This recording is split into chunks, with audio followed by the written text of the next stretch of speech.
Innal hamdalillah nahmaduhu wa nasta'inuhu wa nastaghfiruh wa na'udzu billahi min shururi anfusina wa sayyiati a'malina may yahdihillahu fala mudilla lahu wa may yudlilhu fala hadiya lahu. Asyhadu an la ilaha illallah wahdahu la syarika lahu wa anna Muhammadan abduhu wa rasuluhu alladzi la nabiyya ba'dahu amma ba'd. Waktu iman rahimakumullah, saparantosna Allah subhanahu wa ta'ala nerangkeun tentang istri yang ditinggal mati oleh suaminya. Maka di pembahasan selanjutnya Allah subhanahu wa ta'ala mengaitkan perkara kematian yang tidak perlu ditakuti tapi juga tidak perlu diudag atau disampeurkeun gitu. Nah, ini digambarkan oleh Allah Subhanahu wa taala dalam ayat ke-243. A'udzubillahi minasyaitonirrajim. Alam tara ilal ladzina kharaju min diyarihim wa hum ulufun hadaral maut. Faqala lahumullahu mutu tsumma ahyahum. Innallaha ladu fadlin 'alan nasi walakinna aktsaran nasi la yashkurun. Kalimatnya satu, alam taro, apakah engkau tidak memperhatikan? Kalimat taro itu asal artinya ro'a, melihat. Tapi kalau disebutkan melihat untuk sesuatu yang tidak ada di depan mata, ini bukan melihat dengan mata saja, tapi bisa jadi melihat dengan mata hati atau dengan ilmu pengetahuan. Seperti perintah alam taro kaifa fa'ala rabbuka bi ashabil fil. Apakah engkau tidak melihat apa yang diperbuat oleh Tuhanmu kepada ashabul fil? Itu ditujukan pada Nabi Muhammad SAW yang belum lahir ketika kejadian penyerbuan pasukan gajah ke Mekah. Maka ini dengan ilmu pengetahuan yang didapatkan dari orang-orang sebelumnya. Nah, di sini waktu marhamakumullah yang harus diperhatikan itu adalah ilal ladzina kharaju min diyarihim wa hum ulufun hadaral maut. Orang-orang yang keluar dari kampung halaman mereka itu sampai jumlahnya ribuan. Ada yang mengatakan sampai 70.000 orang keluar dari kampung halaman, dari negerinya itu. Kenaun hadarul maut, sieun maut. Aduh, kuas serempak. Nah, maka ahli tafsir ada dua pendapat yang mengatakan tentang ini. Yang pertama, berkaitan dengan wabah yang pernah terjadi di suatu tempat bernama Dawardan. Jadi di Dawardan itu terjadi wabah taun. Bahasa orang mah lepra atau kusta. Dulu itu adalah penyakit yang sangat mengerikan karena belum ditemukan obat atau vaksinnya. Itu mematikannya itu sampai wabah jadi pandemi, orang ini jadi pandemi yang masyarakat. Nah, kemudian ketika itu cicing didinya sebagian mata aya 70.000 orang, wah kudu keluar ieu mah lamun teu di dieu katepaan bener. Maka mereka itu keluar sebanyak ribuan sampai 70.000 orang. Kemudian setelah itu wabah itu mereda dan kemudian mereka kembali lagi. Pas nanyakeun, "Ka mana si anu?" "Geus maot." "Ka mana si anu?" "Geus maot." Tuh cek saya ge mun ngilu jeung saya mah keluar di lembur tong cicing di dieu moal maot.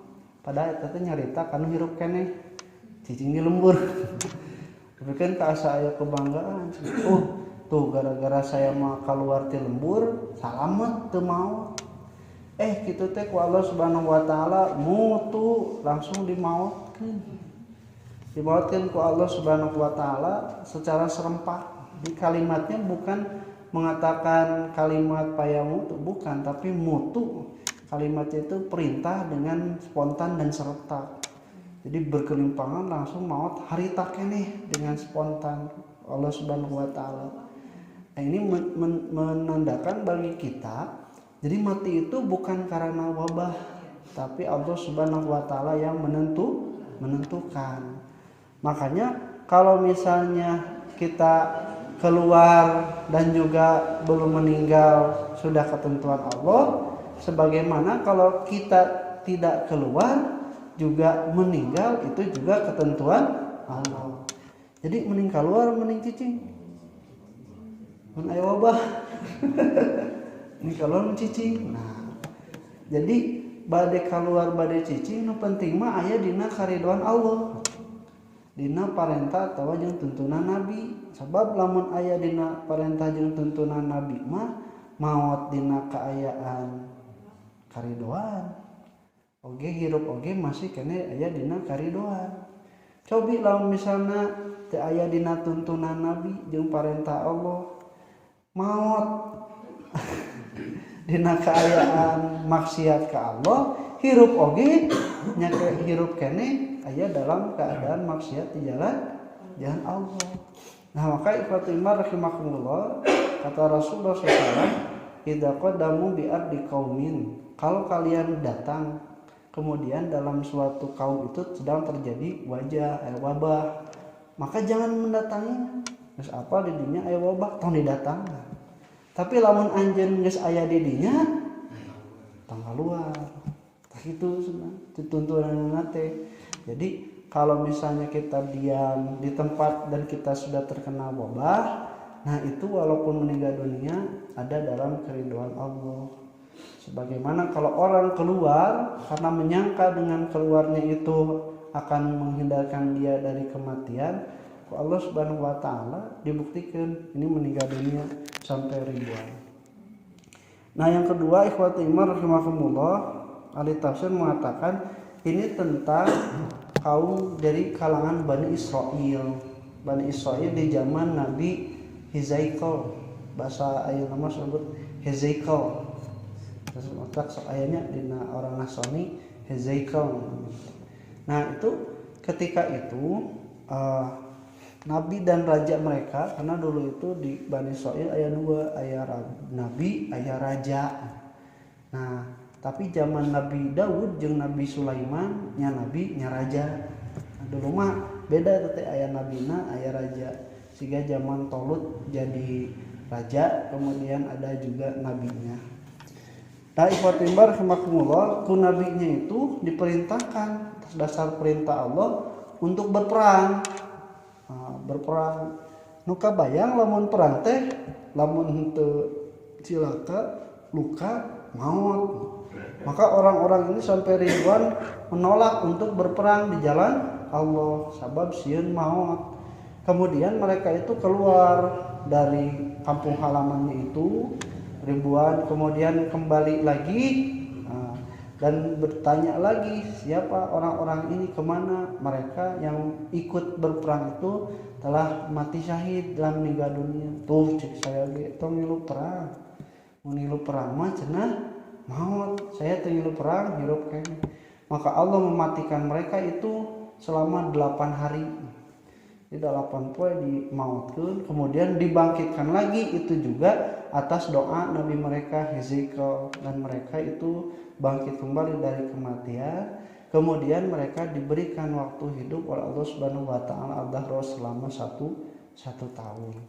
Nah, ikhwati iman rahimakumullah, dari ayat ini Allah Subhanahu wa taala di ayat selanjutnya memerintahkan untuk menyemangati kaum muslimin untuk berperang, berjihad di jalan Allah, dan juga menghindari berlari dari peperangan yang diyakini manusia sebagai salah satu penyebab kematian. Maka kata Allah dalam surat Al-Ahzab, "Qul la yanfa'ukum firaru in farartum minal mauti awil qatl." Katakanlah tidak akan bermanfaat kalian lari dari kematian atau lari dari peperangan kalau kematian sudah mendatangi. Nah, ikhwatu iman rahimakumullah. Nah, jadi lamun sebutkeun wala tamutunna illa wa antum muslimun wa tawaffani musliman, eta teh lain hartosna urang minta ka Allah mautna dalam keadaan Islam teh, da Islam teh urang, tapi dina hartosan Allah merintahkan orang dalam kondisi apapun itu harus selalu dalam keadaan taat.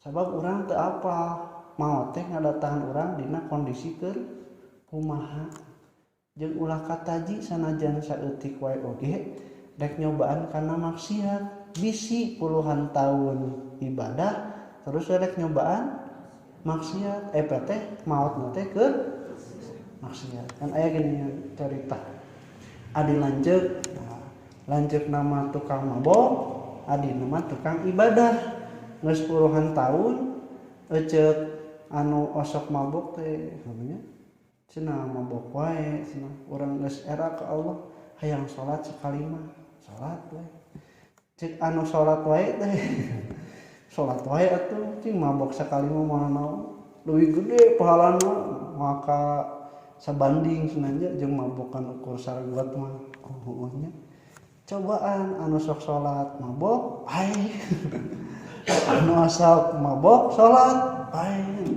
Nah mereka itu berbeda kondisi kematiannya disebut husnul khotimah dan su'ul khotimah.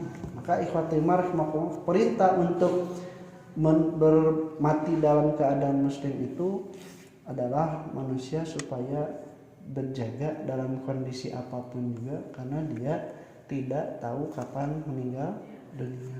Tong dugikeun ka urang sakeun nanggeunkeun teh dina kondisi anu awon gitu. Sebab bakal ngaruntuhkeun teh amanya citra urang anu puluhan tahun gara-gara dina kain itu. Nah untuk orang yang beriman mah bukan hanya dalam kondisi maksiatnya, menjauhi juga dari tempat-tempat ataupun kondisi fitnah yang menyebabkan pada kemaksiatan.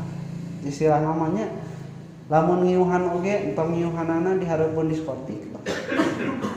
Da urang teu apa bisi kan dinya aya mobil cilaka nabrak langsung maut. Seorang ustaz ditemukan meninggal di depan diskotik kan jadi digoreng gitu. Padahal mah keur kengiuhan. Tapi kan jadi goreng gitu. Nah, makanya ikhwatimah rahimakumullah jaga walaupun dari yang menyebabkan pada kemaksiatan. Qul qouli hadza wa astaghfirullah li wa lakum. Assalamualaikum warahmatullahi wabarakatuh.